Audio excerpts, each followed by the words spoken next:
बीच बड़ी खबर आ रही है। Chief justice of India Ranjan Gogoi की रिहाइशगाह पर सिक्योरिटी में इजाफा किया गया है। सीआरपीएफ के अफसरान तैनात कर दिए गए हैं। 9:30 बजे सुप्रीम कोर्ट के लिए रवाना होंगे चीफ जस्टिस ऑफ इंडिया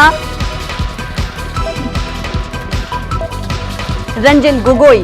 आपको बता दें कि सीजेआई रंजन गोगोई की रिहाइशगाह पर सिक्योरिटी में इजाफा कर दिया गया है। सीआरपीएफ के अफसरान को उनकी रिहाइशगाह पर तैनात किया गया है।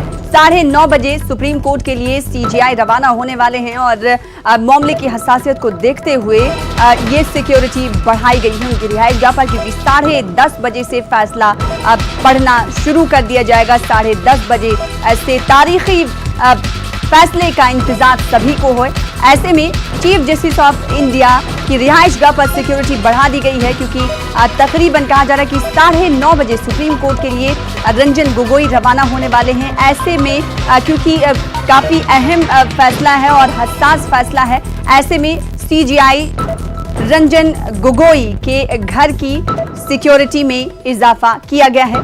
9:30 बजे सुप्रीम कोर्ट के लिए वो रवाना होने वाले हैं। ऐसे में सीआरपीएफ की टुकड़ियों में इजाफा करते हुए उनकी रिहाइशगाह की सिक्योरिटी बढ़ा दी गई है। इस बीच हमारे साथ हमारे नुमाइंदे अनूप जुड़ रहे हैं दिल्ली से, क्योंकि पूरे मुल्क की नजरें इस तारीखी फैसले पर टिकी हुई हैं और अनूप तकरीबन 3 घंटे से कम का भी वक्त अब बचा है। काउंटडाउन शुरू हो चुका है। आवाम जो है इस फैसले को अपने अपने तरीके से देख रहे हैं, लेकिन उनसे लगातार यही अपील की गई है कि फैसला जो भी हो मुल्क में अमन और अमान बनाए रखें। दिल्ली की हलचलें क्या कुछ तेजी की तरफ बढ़ती हुई जा रही है? देखिए, बता दूं, जिस तरह से आपने भी जिक्र किया, वाकई ये ऐतिहासिक दिन है और सभी को इंतजार है सुप्रीम कोर्ट पर। सभी की नज़रें टिकी हुई है सुप्रीम कोर्ट के उस फैसले पर जो ऐतिहासिक होने वाला है, क्योंकि लंबे समय से ये फैसला लटका हुआ था और जिस तरीके से पिछले दिनों 40 दिनों तक लगातार सुप्रीम कोर्ट ने इस पर सुनवाई की, आज फैसला होने वाला है। लेकिन सबसे बड़ी बात बता दूं कि पिछले जिस तरीके से 15 दिनों में लगातार केंद्र सरकार की तरफ से कोशिश की गई, बीजेपी की तरफ से कोशिश की गई, राष्ट्रीय स्वयंसेवक संघ की तरफ से कोशिश की गई कि फैसला जो भी आए, सुप्रीम कोर्ट अयोध्या मसले पर जो भी फैसला दे, समाज के सभी वर्गों को इसे मंजूर करना चाहिए। आज प्रधानमंत्री नरेंद्र मोदी ने खुद ट्वीट करके लोगों से अपील की कि इस फैसले को कोई भी समाज, कोई भी तबका जीत हार के तौर पर ना देखे, बल्कि ये जो फैसला है वो सुप्रीम कोर्ट का फैसला है, इसको तहे दिल से लोग स्वीकार करें। तो तमाम कोशिश केंद्र सरकार की तरफ से की जा रही है कि किसी भी तरीके से सामाजिक सौहार्द ना बिगड़ने पाया, और इसको लेकर लगातार नजरें केंद्र सरकार बनाए हुए है, चाहे वो एहतियात के तौर पर कदम उठाए जाने वाली बात हो या फिर सोशल मीडिया में किस तरीके से जो अफवाहें फैलती है उसको रोकने का प्रयास हो। और पिछले दिनों हमने देखा कि सरकार के स्तर पर भी और राष्ट्रीय स्वयंसेवक संघ के स्तर पर भी लगातार कंसल्टेशन का दौर जारी रहा। समाज के दूसरे तबकों से, मुस्लिम बुद्धिजीवियों से ये समझाने की कोशिश की गई कि सुप्रीम कोर्ट का फैसला जो भी आता है, अपने समाज के लोगों को ये समझाने की कोशिश करनी चाहिए कि इसको तहे दिल से वो स्वीकार करे, बड़ा दिल से स्वीकार करे और किसी भी तरीके से सामाजिक सौहार्द ना बिगड़ने पाए, इसकी कोशिश समाज के हर तबके के लोगों को करनी चाहिए। तो फिलहाल केंद्र सरकार की, राज्य सरकार की और तमाम जो संगठन है उसकी सिर्फ कोशिश ये है कि किसी भी तरीके से कोई अप्रिय घटना ना घटनी पाए। और ये सबसे बड़ी बात है जो बताना चाहूँगा कि लगातार केंद्र सरकार की तरफ से ये कहा जा रहा है कि ये जो फैसला है, ये फैसला केंद्र सरकार की तरफ से नहीं दिया जा रहा है, ये फैसला किसी भी पार्टी की तरफ से नहीं दिया जा रहा है, ये सुप्रीम कोर्ट का फैसला है, सर्वोच्च न्यायालय का फैसला है और सर्वोच्च न्यायालय का फैसला सभी को मानना चाहिए। जी, कहीं ना कहीं अनूप, जो अपीलें की गई लोगों जिससे चाहे वो मरकजी सरकार की हो या फिर मुख्तलिफ शोबे हयात से जुड़े हुए लोगों की हो, वो कहीं ना कहीं जमीनी सतह पर दिखाई दे रही है। हालांकि अभी फैसला आया नहीं है, इंतजार है सभी को, लेकिन लोग ये कह रहे हैं, अयोध्या के लोगों की अगर मैं बात करूं तो अयोध्या के लोग ये कह रहे हैं कि फैसला चाहे जो भी होगा हम उसे कबूल करेंगे, यानी कहीं ना कहीं लोगों पर इसका असर दिखाई दे रहा है। देखिए, इस बात को समझना चाहिए कि 2019 का वक्त है, ये 1992 नहीं है, 2000 नहीं है।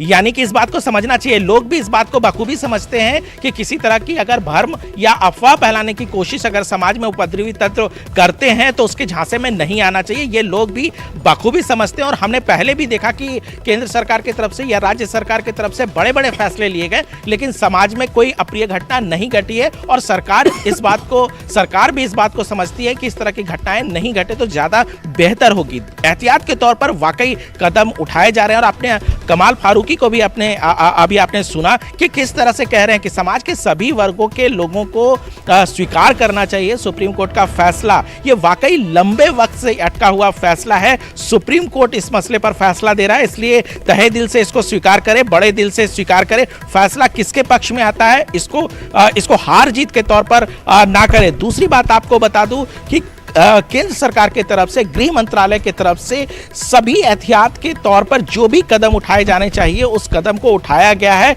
जहां सिक्योरिटी फोर्सेस के डिप्लॉयमेंट करने चाहिए वहां पे डिप्लॉयमेंट किया गया है। इसके अलावा एहतियात के तौर पर कहां इंटरनेट सेवाएं रोकनी है वो किया गया है, कहां किस तरीके से एजेंसीज लगाने हैं वो किया गया। तो तमाम केंद्र सरकार की तरफ से इस तरह के कवायद किए गए हैं। कंसल्टेशन का दौर जारी रहा है। मामले की हसासियत को देखकर पूरे मुल्क में सिक्योरिटी बढ़ा दी गई है। बात अगर अयोध्या की करें तो वहां पर भी सिक्योरिटी सख्त है। बेहद शुक्रिया अनुपमा साथ जुड़ने के लिए और तफसील के साथ बातचीत करने के लिए। तो आज फैसले की घड़ी है, फैसले का इंतजार सभी को था। ग्राफिक्स के जरिए आप टीवी स्क्रीन पर देख रहे हैं पस मंजर इस मामले का क्या था और इस मामले में कब क्या कुछ हुआ। अगर बात अपीलों की जाए तो एक तरफ मुल्क के सियासतदानों या फिर मुल्क के शोबे हयात के लोगों की जानिब से लगातार अपीलें तो की ही गई, लेकिन अगर बात अमन अमान के दुआओं की करें तो दुआओं का दौर भी गुज़िश्ता दिनों जारी रहा। हमने देखा कि मुल्क के मुख्तलिफ मसाजिद में अमन अमान के लिए दुआएं की गई और लोगों से अपील की गई कि आप फैसला कुछ भी हो, चाहे जो भी हो, सुप्रीम कोर्ट का अमन अमान बनाए रखें। तो बाबरी मस्जिद मामले पर एक नजर इस वक्त टीवी स्क्रीन पर ग्राफिक्स के जरिए आप देख रहे हैं कब क्या कुछ हुआ बाबरी मस्जिद की हवाले से। 1949 में बाबरी मस्जिद के अंदर राम की मूर्ति रखी गई थी। ये बड़े बिंदु हैं, बड़े नुकात हैं जो हम आपको इस वक्त टीवी स्क्रीन के जरिए बता रहे हैं। मुसलमानों ने इसके खिलाफ केस किया, जवाब में हिंदुओं ने भी केस किया। हुकूमत ने अराजी को मुतनाज़ा करार दिया और गेट को लॉक कर दिया गया। आज जिस फैसले का इंतजार था वो फैसला का इंतजार खत्म हो चुका है। And one positive and a very positive aspect of this case, which is a very long pending case, is that all political parties, the government, and the religious leaders and the leading organizations of both Hindus and Muslims are continuously appealing and saying the same thing from the last 10 days. That each and every Indian must respect the final verdict of the Supreme Court, and peace and communal harmony should be maintained. And we are very much confident that inshallah peace and communal harmony will be maintained after the judgment of the court also. तो मजहबी रहनुमा मौलाना खालिद रशीद फिरंगी महली को आप सुन रहे थे। उनकी तरफ से कहा गया कि जिस तरह से गुज़िश्ता 10 दिनों से मुख्तलिफ लोगों की जानिब से, मजहबी रहनुमाओं की जानिब से अपीलें की जा रही हैं और उम्मीद है उन्हें यही है कि अमन शांति लोग बनाए रखेंगे। आज फैसले का दिन है। एक बार फिर से उन्होंने लोगों से अपील की कि आज फैसले को फैसले की तरह ले, इसे किसी की जीत और किसी की हार की तरह ना ले। ये काफ़ी पुराना मामला है क्योंकि 125 साल पुराना ये मामला है। तारीखी फैसला आज आने वाला है। सुप्रीम कोर्ट की सबसे बड़ी अदालत सबसे बड़े फैसले पर आज मुहर लगाने वाली है। सभी की निगाहें टिकी हुई हैं। अगर बात मेरठ की कर लें तो मेरठ में इस वक्त किस तरह की सिक्योरिटी है जानने की कोशिश करेंगे। हमारे साथ हमारे नुमाइंदे तंजीर अंसार जुड़ रहे हैं। तंजीर अंसार, मुल्क के सबसे बड़ी अदालत पर, मुल्क के सबसे बड़े फैसले पर सभी की निगाहें टिकी हुई हैं। ऐसे में सिक्योरिटी भी बड़ा मसला है। मेरठ की बात करें तो मेरठ में किस तरह की सिक्योरिटी की गई है? जी बिल्कुल सना, जिस तरह से यूपी के 21 जिले जो हैं वो हसास जो है वो हैं और उसमें मेरठ भी आता है। जिस तरह से फैसले की आज 10:30 बजे तक फैसला आने की उम्मीद की जा रही है। इससे पहले ही यहाँ पर जो जिला और पुलिस इंतजामिया है उसने पुलिस के हिफाजती इंतजाम के लिए जो है वो जो भी ज़रूरी इक़दाम किए जाते हैं वो कदम उठाए हैं, और ख़ास तौर पर एहतियाती तौर पर जो शरपसंद अफराद हैं उनमें से कई को हिरासत में भी डिटेन भी किया गया है, हिरासत में भी लिया गया है। इसके अलावा जोन 11 जोन में मेरठ को बांटा गया है, 31 सेक्टरों में बांटा गया है, जहाँ पे RPF, PAC, rapid action force, CRPF और जो थाने की पुलिसेस हैं वो भी तैनात की गई हैं। तो इस तरह से जो भी यहाँ पर हसास इलाके हैं उनमें डिप्लॉयमेंट जो फोर्सेस का है वो ज़्यादा किया गया है। हालांकि इससे पहले जो भी कभी कोई ऐसा एहतजाजी मुजाहरा या इस तरह से कोई भी रैली हुई है तो उसमें डीएम ने एहतियात के तौर पर यहाँ पर इंटरनेट जो खिदमात हैं उनको मनसूख कर दिया था, लेकिन इस बार यहाँ पर अभी तक इंटरनेट खिदमात जो हैं वो जारी हैं। हालांकि ये कहा जा रहा था कि शायद देर रात से इंटरनेट खिदमात बंद कर दी जाएं, लेकिन अभी तक इंटरनेट जो है वो यहाँ चालू है। और अभी जिला इंतजामिया ने या डीएम ने ऐसा कोई फैसला नहीं किया है, और अमन है माहौल, किसी तरह की कोई यहाँ पर खौफजदा नहीं है, लोग दहशत नहीं है किसी तरह की। बस ये है कि एहतियात के तौर पर जिस तरह कदम जिला इंतजामिया और पुलिस इंतजामिया को उठाने थे वो उन्होंने उठाए हैं। एहतियात के तौर पर पुलिस फोर्सेस का और पैरामिलिट्री फोर्सेस का डिप्लॉयमेंट किया गया है। जो हसास इलाके हैं वहाँ पर पुलिस का डिप्लॉयमेंट ज़्यादा है, उनकी तादाद ज़्यादा है, खासतौर पर इंटेलिजेंस जो है एटीएस के साथ, और जो यहाँ की लोकल यूनिट है LIU वो भी हाई अलर्ट पे हैं और हर जगह वो निगाह अपनी बनाए हुए हैं। इससे कबल जब कल नमाज जुमा में खुतबे में भी जो है इमाम यहाँ के जो आइमा मसाजिद हैं और जो शहर काजी मेरठ हैं, शाही जामा मस्जिद के इमाम भी हैं, वो उन्होंने अपील की है लोगों से, सभी से, सिर्फ मुसलमानों से ही नहीं बल्कि समाज के सभी तबकों से, सभी लोगों से ये अपील की है कि वो फैसला कुछ भी आए वो उसको सुप्रीम कोर्ट के फैसले का एहतराम करें, उसको कबूल करें, और किसी तरह से जो है शर फैलाने या उसमें शामिल होने या किसी तरह से सोशल मीडिया पे जिस तरह से अफवाहों का बाजार गर्म हो जाता है, लोग मैसेजेस फॉरवर्ड करते हैं और एक गलत जो इत्तलात हैं वो लोगों तक फैलती हैं, तो उससे बचने के लिए यहाँ पे लोगों को तलकीन की गई है, लोगों को बताया गया है कि किस तरह से आप जो है समाज के एक जिम्मेदार जो है शहरी होने के नाते अपनी जिम्मेदारियों को निभाएं, ताकि किसी तरह से भी शहर का माहौल खराब ना हो। और तंजीर, जिस तरह से तमाम लोगों की तरफ से अपीलें की गई हैं उसका जाहिर सी बात है असर खातिरखा तौर पर देखा जा रहा होगा। आज फैसले का दिन है, फैसले की घड़ी है, ऐसे में मेरठ के लोग क्या कुछ कह रहे हैं? जी देखिए, बिल्कुल जिस तरह से ये फैसले की उम्मीद जो है 17 तारीख से पहले आने की उम्मीद की जा रही थी, और जबकि कल इस बात का ऐलान हो गया है कि आज 10:30 बजे फैसला जो है वो सुप्रीम कोर्ट सुना सकती है, तो इस लिहाज से, लेकिन इससे पहले भी माहौल को देखते हुए पुलिस और जिला इंतजामिया ने शांति कमेटियों की मीटिंग की। उसमें जो मौजूद शख्सियात थी यहाँ की दोनों तरफ की, चाहे वो हिंदुओं, मुस्लिमों, सिख, ईसाई, उन लोगों को बुलाया।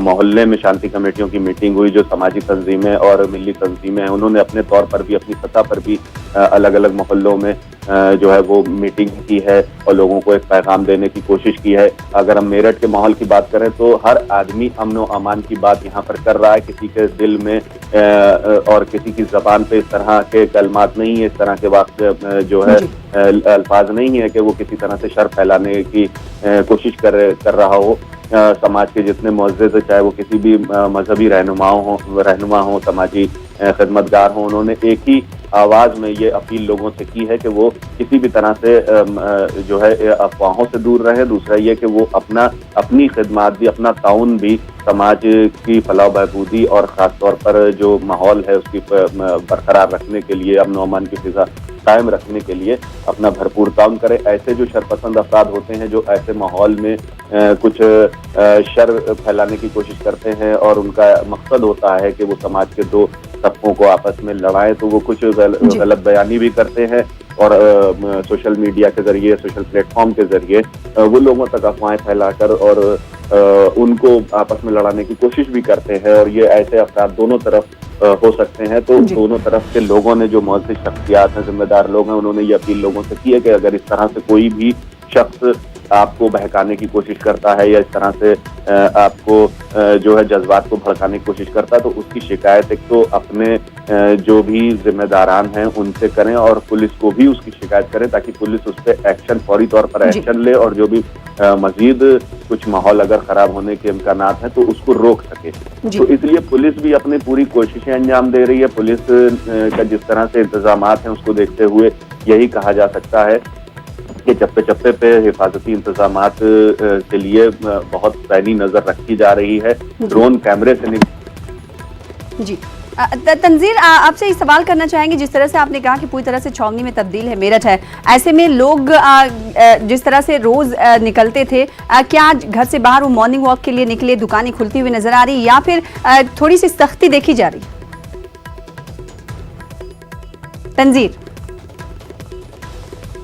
तंजीर से हमारा राब्ता मुनक़ते हो गया। तो फैसले का दिन है और इसको लेकर दुआएं भी की जा रही हैं। आप टीवी स्क्रीन पर तस्वीरें देख सकते हैं कि किस तरह से मज़ार पर लोग जा रहे हैं और फैसले के दिन के हवाले से दुआएं कर रहे हैं। अयोध्या मामले में अब इंतजार खत्म हो चुका है। मुल्क की सबसे बड़ी अदालत मुल्क के सबसे बड़े तनाज़े को आज सुलझाने वाली है। अब ये तनाज़ा आज के बाद अब नहीं रहेगा, आज फैसला आना है। फैसले के दिन पर सभी की निगाहें टिकी हुई हैं। तकरीबन 10:30 बजे फैसला आ जाएगा और 9:30 बजे chief justice Ranjan Gogoi supreme court के लिए रवाना हो जाएंगे। ये तस्वीरें जो टीवी स्क्रीन पर देख रहे हैं, ये तस्वीरें आपको बता दें कि अमन अमान के दुआ के लिए है कि मुल्क में अमन शांति बने रहे। फैसले का दिन है, इसी हवाले से अवाम भी चाहती है कि कोई अमन शांति में रखना ना हो।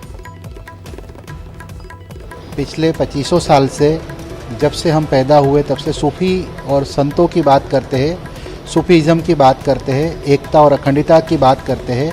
आज यहाँ पे जब पूरे देश के अंदर एक ऐसी लहर चली है कि भाई सुप्रीम कोर्ट जो अयोध्या के अंदर राम मंदिर और बाबरी मस्जिद का जो जजमेंट देने वाला है, उसके ऊपर एक लोगों में एक कसमकस है कि क्या होगा।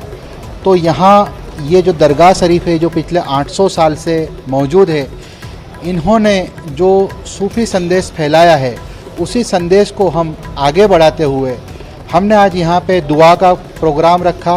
यहाँ पे सारे मुसलमानों ने, गैरों ने, जो भी यहाँ पे जो यहाँ के सवाली है, जो यहाँ पे आते हैं, हिंदू मुस्लिम एकता का मरकज़ है, उन तमाम लोगों ने यहाँ पे दुआएं खैर की।